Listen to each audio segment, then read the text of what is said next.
Господи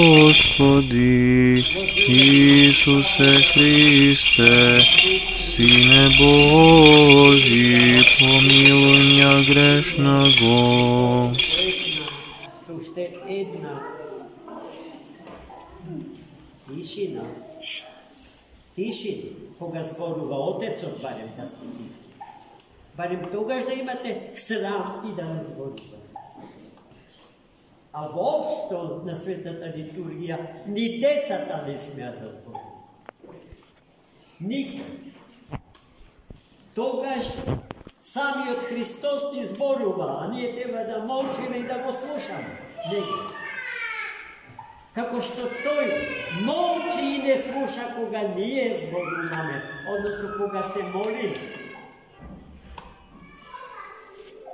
И тука родителите треба добро да се загрижат за поведението на своите деца. Сепак, литургијата не е детска градина. Мораме да внимаваме. И денеска Христос беше обкружен од многу народ, како секој.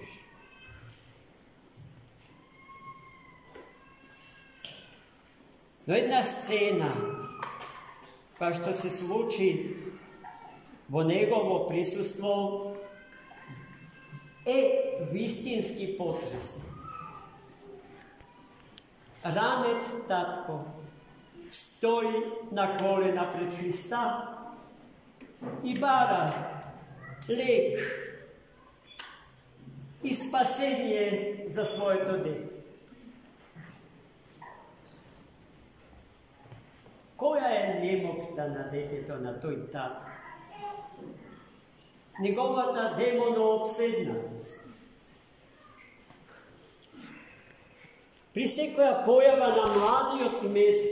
на младата месечина, вели таткото, моето дете поробено од бесите, од демонските сили,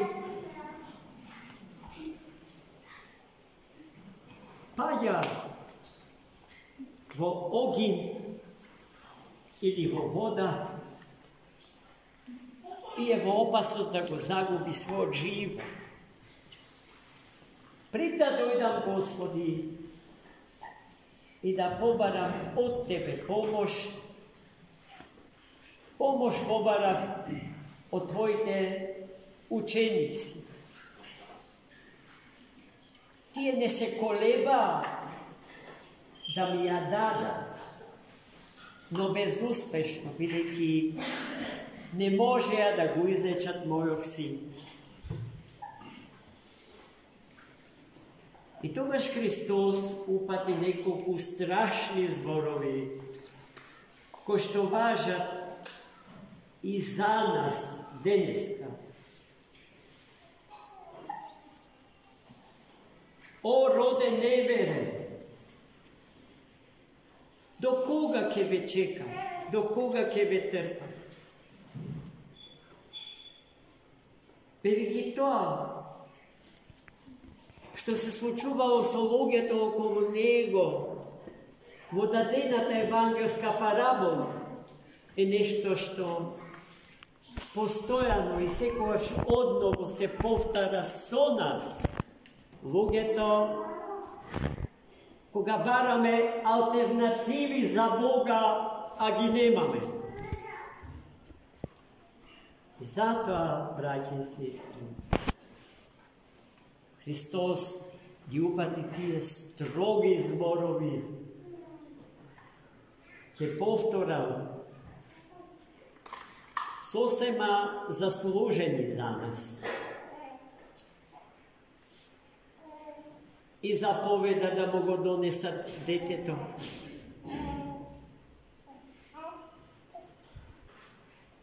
Знаејќи со кого си има работа и кој е тој што создава проблеми во животот на тоа дете, Христос веднаш му се закани и му заповеда да го напушти.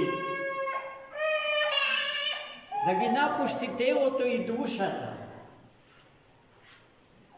на това дете.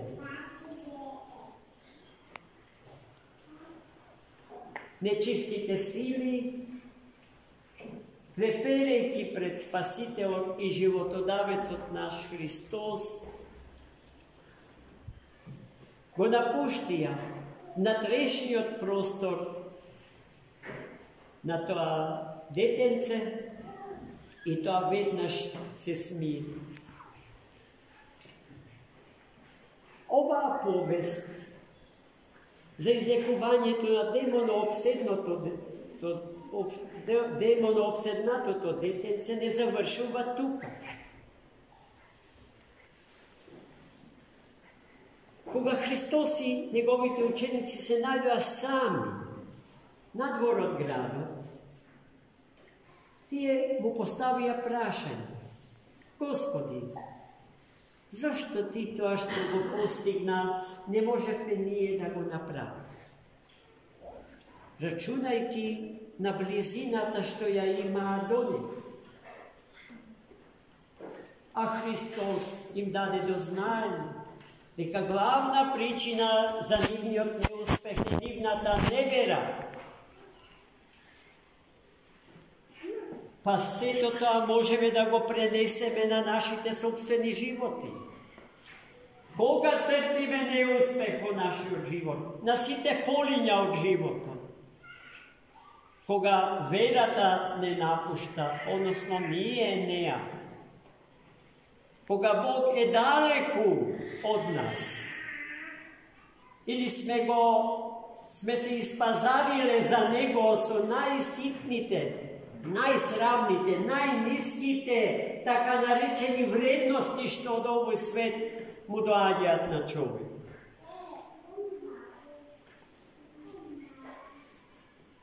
Ако имавте вера,